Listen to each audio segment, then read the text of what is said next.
అనకాపల్లి జిల్లా Sabbavaram police station పరిధిలో ఈరోజు ఒక లారీని పట్టుకోవడం జరిగింది. ఇది కొత్త తరహా గంజాయి రవాణా. అది ఏ రకంగా అంటే లారీ ఎంటీగా కనపడుతుంది. ఎంటీ లారీ ఏజెన్సీ నుంచి వస్తూ మాకు పట్టుకోవడం జరిగింది. దానిలో భాగంగా సబ్బవరం పోలీసులు పట్టుకున్న లారీలో క్యాబన్లు వెతగ్గా కొత్త తరహా క్యాబన్లు 2 రకాలుగా తయారు చేశారు.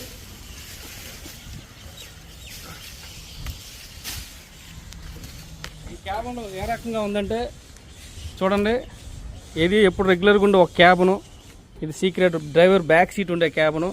మనిషి లోపల దిగితే తను మునిగిపోయేంత దీంట్లో ఉంది, ఇంకా కిందకు ఉన్నాయి.